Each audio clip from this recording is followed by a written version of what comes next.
Semangat pagi di hari Senin 15 Februari 2021. Kembali kita bersekutu dalam persekutuan doa anggota keluarga Allah, memulai dengan menenangkan hati, menenangkan pikir dalam saat teduh sejenak.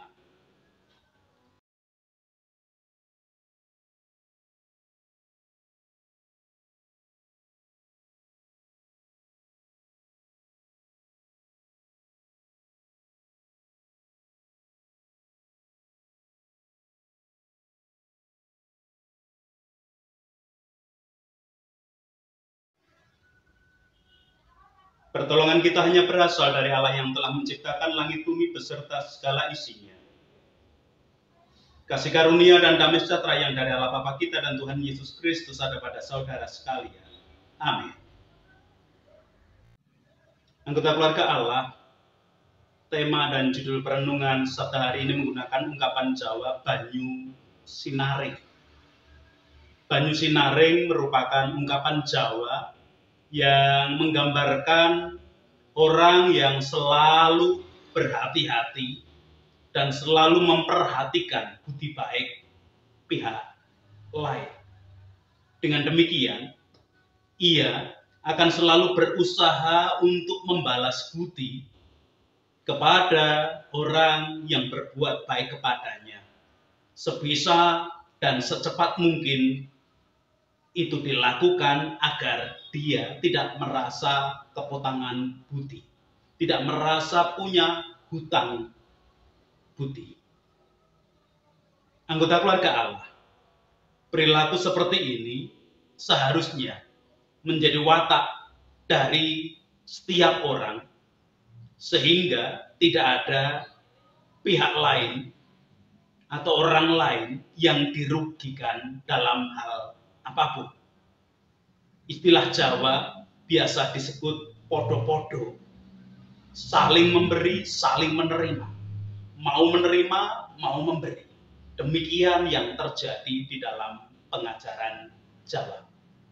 Jangan sampai mencari menangnya sendiri, atau hanya pengen enaknya saja tanpa mau memberi. Cari untungnya sendiri, jangan sampai pernah terjadi di dalam kehidupan.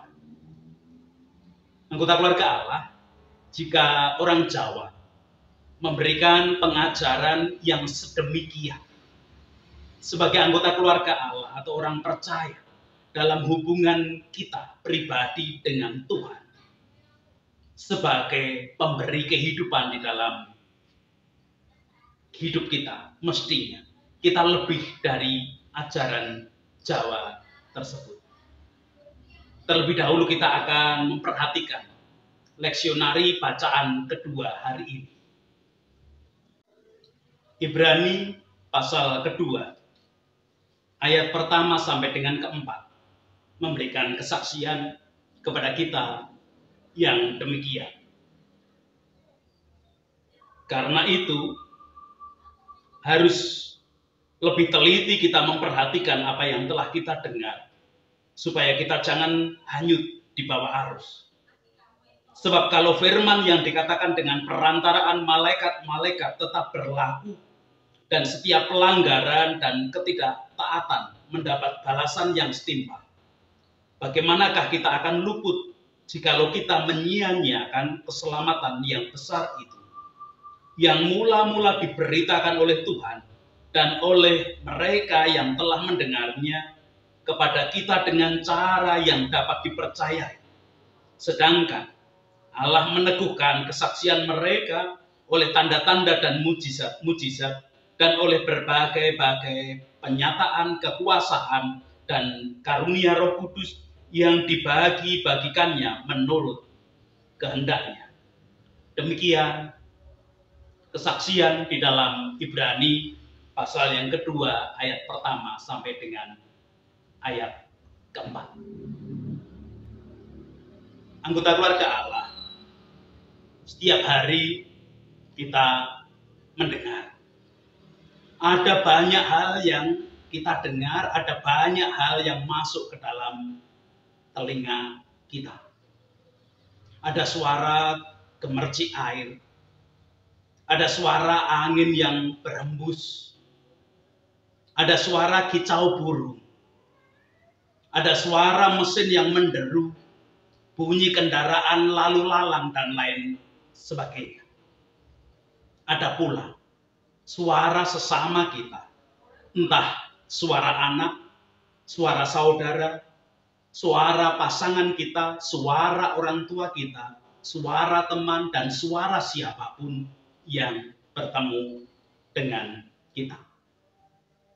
Berbeda dengan suara-suara yang lain, suara sesama kita bisa kita dengar tidak hanya secara langsung lewat telinga, tetapi juga kita dengar lewat tulisan yang bisa kita baca dan juga bisa kita dengar lewat omongan dari orang lain. Artinya tidak secara langsung, entah sudah ditambahi atau masih murni, kita perlu memperhatikan dan menelitinya lagi. Anggota keluarga Allah, sadar ataupun tidak, suara-suara yang kita dengar, yang masuk ke dalam telinga kita, mempengaruhi hidup kita, mempengaruhi cara berpikir kita, mempengaruhi di saat kita hendak mengambil keputusan, mengambil langkah apa yang harus kita lakukan. Contoh sederhana saja, saat kita mendengar suara gemericik air disertai hembusan angin sepoi-sepoi dan sayup-sayup terdengar kicau burung, kita akan terhanyut dalam suasana tenang seolah kita berada di suatu tempat yang tenang.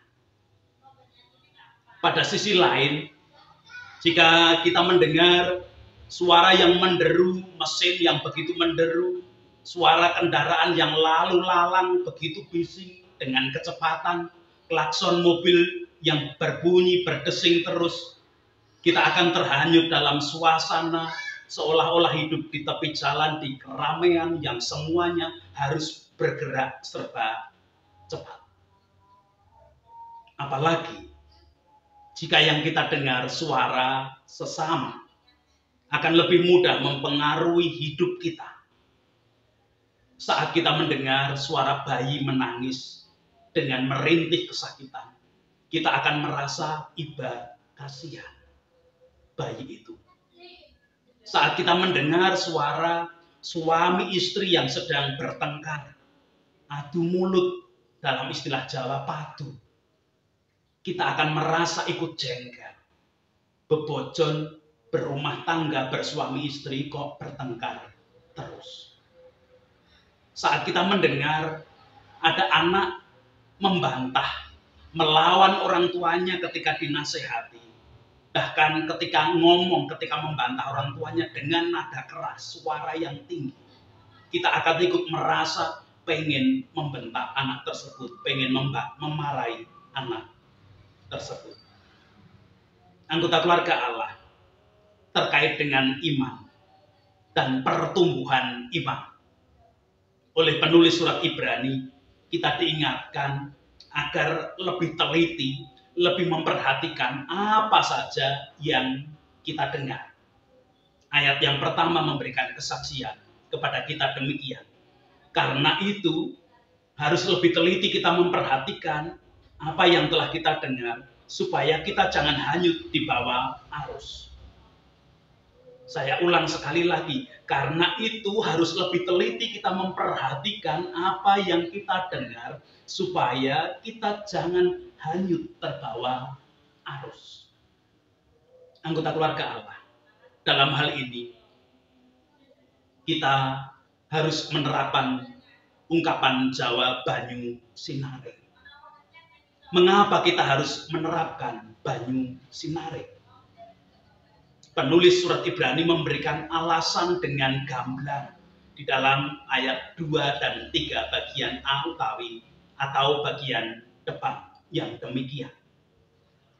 Sebab kalau firman yang dikatakan dengan perantaraan malaikat tetap berlaku, dan setiap pelanggaran dan ketidaktaatan mendapat balasan yang setimpal, bagaimanakah kita akan luput kalau firman yang disampaikan malaikat itu tetap berlaku? Kalau apa yang kita perbuat kemudian akan mendapatkan balasan yang setimpal, bagaimana kita akan luput? Bukankah kita semua orang berdosa? Bukankah kita semua orang yang pernah berbuat salah? Siapa sih di antara kita yang tidak pernah sama sekali berbuat salah?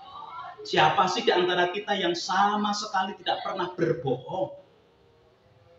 Kalau itu kemudian ditimpalkan kepada kita, apakah kita bisa luput? Itu berarti semua wujud hidup kita pada saatnya akan dipertanggungjawabkan kepada Tuhan, Sang Pemilik dan Sumber kehidupan. Anggota keluarga Allah dalam hal ini, suara-suara yang masuk ke dalam telinga kita, suara yang kita dengar, mempengaruhi hidup kita, dan ternyata itu berperan penting, bahkan berperan besar saat kita menghadap pengadilan Tuhan nanti. Saat kita harus mempertanggungjawabkan, kita mengambil keputusan berdasarkan suara yang mana yang sudah kita wujudkan di dalam hidup kita. Anggota keluarga Allah, untuk itu sebagai orang percaya, sebagai anggota keluarga Allah, kita harus mengingat perihal karya Sang Anak Domba Allah yang telah kita terima. Apa sih karya Anak Domba Allah bagi hidup kita? Dia sudah berkarya menghapuskan dosa dunia. Dia sudah berkarya membersihkan dosa dunia. Dan kita, anggota keluarga Allah, saya, ibu, bapak, dan saudara semua, menjadi bagian orang yang menerima, meyakini karya penebusan dosa dunia oleh Anak Domba Allah tersebut. Artinya, kita sudah menemukan penghapusan dosa dan kita sedang diproses dalam keselamatan karena karya Anak Domba Allah di dalam penghapusan dosa itu adalah bagian karya penyelamatan yang dilakukan Allah bagi manusia. Kita sedang diproses untuk keselamatan, kesempurnaannya bagi kita semua. Dalam hal ini penulis surat Ibrani menolong saya, ibu, bapak, dan saudara-saudara semua di dalam ungkapan di dalam ayat 3 bagian B yang demikian. Jikalau kita menyia-nyiakan keselamatan yang besar itu, yang mula-mula diberitakan oleh Tuhan dan oleh mereka yang telah mendengarnya kepada kita dengan cara yang dapat dipercayai. Jadi keselamatan itu sudah diberikan kepada kita. Tinggal kita menjaganya dan kita tetap diproses untuk kesempurnaannya. Pergumulan saya, ibu, bapak, dan saudara semua sebagai anggota keluarga Allah. Apakah kita akan menyia-nyiakan keselamatan yang sudah diberikan, yang sudah kita terima di dalam hidup kita? Karya keselamatan yang dilakukan oleh Anak Domba Allah di dalam menghapuskan dosa dunia itu. Tentu jawab kita pasti tidaklah. Mosok disia-siakan, bukan hanya eman-eman, tetapi ya kita masa sudah diselamatkan akan kembali di dalam dosa lagi. Namun perlu kita ingat, apa daya kita? Apa sih kemampuan kita? Bukankah menjalani hidup di tengah dunia? Bukankah menjalani hidup bersama semua makhluk di dunia? Banyak sekali tawaran, banyak sekali bujukan, banyak sekali iming-iming, dan semua yang kita dengar, suara-suara yang masuk kepada telinga kita, memberikan pengaruh di dalam hidup kita, memberikan pengaruh dalam hati kita, di dalam kita berkeputusan, aku mau melakukan apa. Dalam hal ini, penulis surat Ibrani mengingatkan kepada kita semua, mengingatkan pada saya, ibu, bapak, dan saudara-saudara semua di dalam ayat 3 bagian C, bagian akhir dilanjutkan ayat keempat yang demikian.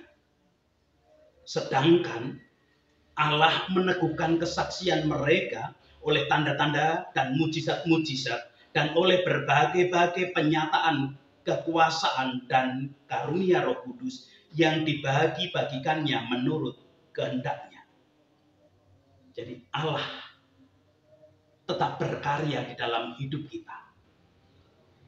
Ternyata karya Allah di dalam hendak menghapus dosa dunia, hendak menyelamatkan manusia di dunia, tidak hanya sekedar berkarya di dalam karya Anak Domba Allah yang menghapuskan dosa dunia, tetapi sampai saat ini Allah masih berkarya, Allah masih bertindak, dan tindakannya, karyanya adalah berbentuk memberi kuasa, memberi karunia Roh Kudus kepada setiap orang yang sudah menerima karya penghapusan dosa oleh Anak Domba Allah. Jadi diawali dengan menerima penghapusan dosa oleh Anak Domba Allah. Itu awalannya, dan itu sudah kita terima. Jangan lupa kita memang tidak berdaya untuk berjalan sendiri, tetapi bukan berarti kita tidak punya apa-apa. Allah masih berkarya, memberikan kasih karunia, memberikan kekuatan dan kekuasaan, memberikan Roh Kudus yang menolong. Dan itu yang membantu kita semua, membantu saya, ibu, bapak, saudara semua sebagai anggota keluarga Allah, membantu orang percaya agar kita dapat dengan teliti memperhatikan dan pada saatnya memutuskan tentang tawaran, bujukan, iming-iming, dan segala sesuatu yang kita dengar dari dunia.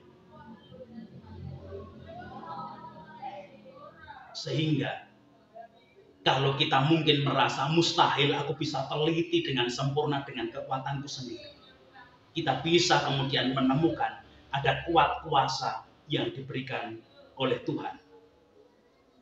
Penghapusan oleh Anak Domba Allah akan dosa kita sudah dilakukan. Hati kita sudah disucikan, dibersihkan. Tinggal kita mau mengisinya dengan apa? Dengan tawaran, bujukan, dan iming-iming dunia yang akan kembali menyesatkan, atau justru memperhatikan ada kuasa Tuhan, ada Roh Kudus yang dikaruniakan yang kemudian membantu kita, memberikan tanda, memberikan mujizat bagi hidup kita. Karya Roh Kudus, kekuatan kekuasaan yang diberikan Allah dalam Roh Kudus berkarya memberikan tanda-tanda dan mujizat-mujizat. Ada maknanya. Tanda-tanda berarti ada tanda, ada suatu yang mengingatkan, ada peringatan bagi hidup kita.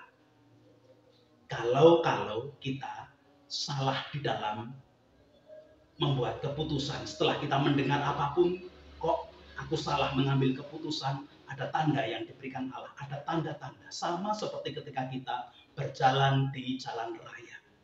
Ada tanda-tanda supaya kita tidak celaka, ada tanda-tanda supaya kita tidak kena tilang oleh polisi dan lain sebagainya. Untuk kehidupan bersama ada tanda-tandanya. Ada peringatan. Kita menjadi anggota keluarga Allah. Ketika hendak keliru di dalam melangkah karena bisikan, bujukan, suara yang kita dengar memberikan tawaran yang kelihatannya enak secara jasmani tapi ternyata menjatuhkan kita. Ada peringatan, ada tanda yang diberikan Allah. Itu yang pertama. Mengapa Roh Kudus yang dikaruniakan memberikan tanda-tanda dan mujizat-mujizat. Mujizat. Yang kedua adalah mujizat. Mujizat adalah suatu kejadian ajaib yang di luar nalar manusia. Tetapi itu menjadi kekuatan, itu menjadi berkah. Misalnya kalau orang sudah mengalami sakit penyakit yang begitu lama, dokter sudah berangkat tangan, kemudian dokter hanya menyatakan tinggal menunggu mujizat dari Tuhan. Ketika betul dia menerima kesembuhan, itulah mujizat, itulah kekuatan, kekuasaan dari Tuhan. Sama, sebagai anggota keluarga Allah, sebagai orang percaya, sebagai orang yang sudah menerima penebusan dosa oleh Anak Domba Allah, kita dituntun selain diberi tanda-tanda peringatan-peringatan akan kesalahan kita, juga diberi mujizat, kekuatan, kekuasaan yang di luar nalar kita. Jadi mestinya yang berjalan bukan diri kita sendiri, bukan kemampuan manusia kita. Tangeh dene lamun, istilah orang Jawa, kalau kita mengandalkan kemampuan manusia kita. Pasti pada saatnya lemah, pasti pada saatnya kita akan hancur. Tetapi ketika Tuhan Allah yang memberikan mujizat, kekuatan, kekuasaan yang nyata, tidak sia-sia kita menjalani hidup. Mungkin saya, ibu, bapak, saudara bisa tidak teliti di dalam mendengar, di dalam memperhatikan. Tetapi mari kita tetap berserah. Roh Kudus yang memampukan kita. Syaratnya hanya taat pada kehendaknya. Tuhan memberkati kepada setiap anggota keluarga Allah. Amin. Anggota keluarga Allah, kita patut bersyukur menerima sabda hari ini. Kita diingatkan bahwa kita memang adalah orang-orang yang kepotangan budi, berhutang budi kepada Tuhan yang sudah berkarya, memberikan penyelamatan melalui karya Anak Domba Allah yang menghapus dosa dunia. Sebagai orang-orang yang berhutang, kita pun sadar bahwa kita tidak mampu menghadapi sendiri pengaruh, bujukan, dan suara-suara yang ada di dunia ini. Namun kita ingin selalu mendengarkan suara Tuhan saja.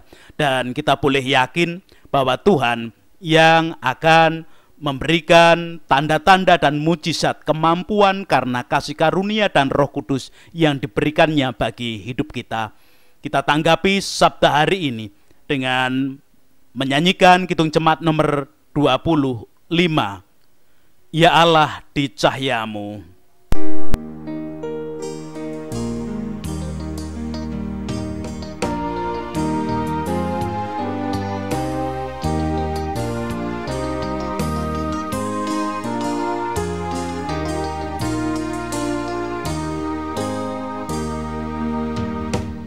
Ya Allahku di cahayamu tersingkap tiap noda.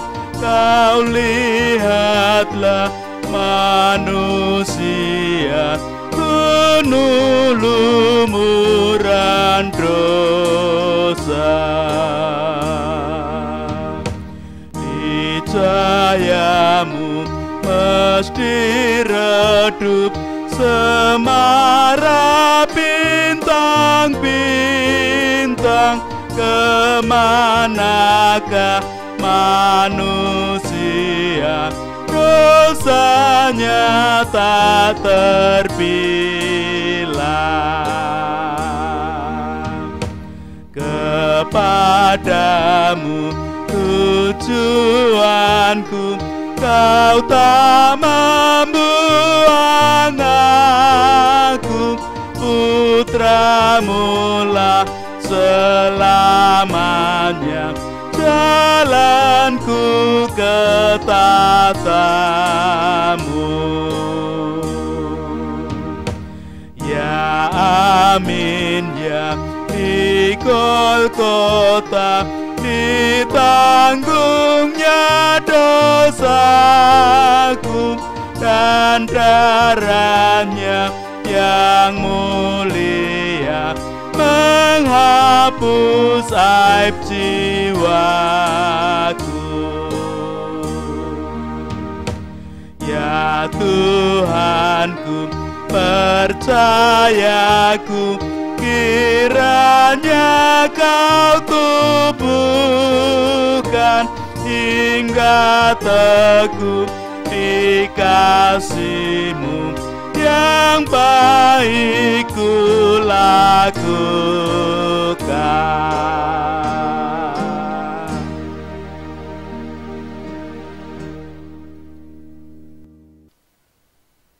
Kita berdoa bersama.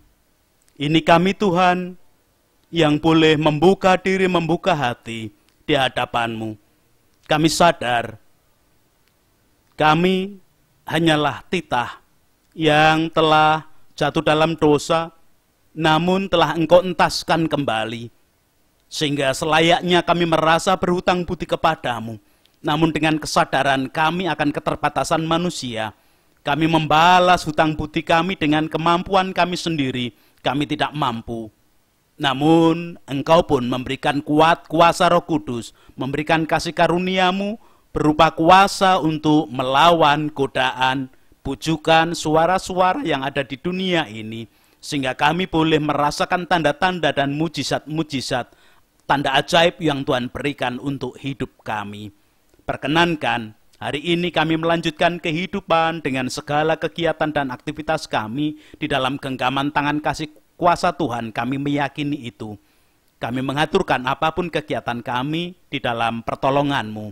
Bahkan tatkala kami, bagian anggota keluarga Allah, di dalam kelemahan ragawi, sakit penyakit yang ada dalam tubuh kami, baik sakit penyakit sesaat, sakit penyakit menaun, sakit penyakit yang harus terjadi dalam tubuh kami, ataupun sakit penyakit dampak pandemi COVID, biarlah kasih setiamu yang tetap menjadi kekuatan bagi kehidupan kami. Engkau akan menolong kami, memampukan kami, menggapai damai sejahtera-Mu dengan melampaui semua ketika kami mengandalkan Engkau. Karena kami tidak mampu tanpa Engkau. Untuk itu berkaryalah bagi kehidupan kami. Sekarang kami tetap berdoa untuk anak-anak kami yang kami ajak untuk selalu belajar mengenal akan kasih-Mu dalam keadaan apapun, termasuk ketika mereka belajar jarak jauh karena suasana pandemi saat ini. Kami mengajak setiap anggota keluarga Allah merasakan berkat dan kasih kuasa-Mu menjadi kekuatan penopang kehidupan yang sejati. Perkenankan di dalam kebersamaan sebagai anggota keluarga Allah, kami tak berdoa untuk para pemimpin bangsa dan negara kami, wakil rakyat, tokoh masyarakat, tokoh agama, dalam kondisi apapun dan di bidang apapun. Biarlah Engkau tetap menjadi Allah sumber kekuatan, sumber kehidupan, sumber kebijaksanaan di dalam semua menentukan langkah hidup semakin baik, mendengarkan kasih dan kuasa sabda Tuhan saja. Para medis di dalam bekerja menjadi garda paling depan menghadapi dan menangani pandemi COVID saat ini. Biarlah kasih setiamu tetap menjadi kekuatan pengayom dan sumber kebijaksanaan bagi semua. Kami berdoa untuk gereja-gereja Tuhan di dalam membangun diri semakin memantapkan keyakinan akan kasih kuasa-Mu di dalam kehidupan yang tidak pernah berhenti. Biarlah Engkau tetap menjadi Allah bagi gereja-gereja Tuhan. Allah kehidupan, itu doa-doa kami saat ini. Bersama masyarakat kami membangun kehidupan, menggapai damai sejahtera yang Engkau sediakan, Engkau berikan. Biarlah kami tetap mengandalkan Tuhan. Ampuni Tuhan dosa kesalahan kami, anggota keluarga Allah yang sadar akan keterbatasan manusia. Memohonkan ampun juga bagi para pemimpin, wakil rakyat, tokoh masyarakat, tokoh agama, para medis, dan semua komponen bangsa dan negara ini di dalam melanjutkan kehidupan bersama. Di dalam Kristus kami boleh berdoa dan menaikkan permohonan kami. Amin. Sekarang bersama melanjutkan kehidupan dengan tetap menyediakan diri mendengar sabda Tuhan di dalam keterbatasan kita, Roh Tuhan yang memampukan kita, karena ada tanda-tanda dan mujizat yang diberikan di dalam hidup kita, membawa berkat yang Tuhan berikan melalui Musa. Tuhan memberkati engkau dan melindungi engkau. Tuhan menyinari engkau dengan wajah-Nya dan memberi engkau kasih karunia. Tuhan menghadapkan wajah-Nya kepadamu dan memberi engkau damai sejahtera. Amin.